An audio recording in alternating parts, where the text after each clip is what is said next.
ছোট বাচ্চা হোক বা বড়, আমাদের মধ্যে এমন অনেক মানুষ আছে যারা দোলনা চড়তে প্রচন্ড ভালোবাসে। এমনকি আমাদের মধ্যে এমন অনেক মানুষও আছে যারা দোলনা চড়তে প্রচন্ড ভয়ও পায়।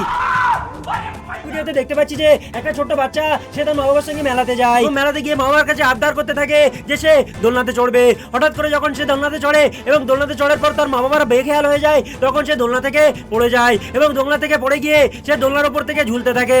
সমস্ত মানুষ সেই বাচ্চাটিকে দোলনা থেকে ঝুলতে থাকে, তখন তারা প্রচন্ড ভয় পেয়ে যায় এবং সে বাচ্চাটাকে কিভাবে নিচে নিয়ে আসা যায় তারা সেই চিন্তা করতে থাকে এবং অনেক চেষ্টা করার পর সেই বাচ্চাটাকে আবার নিচে আনা হয়, যদিও সে বাচ্চাটি বেঁচে যায়। কিন্তু এই ভিডিও থেকে আমাদের একটাই শিক্ষা নেওয়া উচিত যে আমরা যে কোনো প্রকার রাইড যখন করতে যাব তখন আমাদের সতর্ক থাকা উচিত, নতুবা আমাদের একটি ছোট্ট ভুলের কারণে আমাদের জীবন পর্যন্ত চলে যেতে পারে।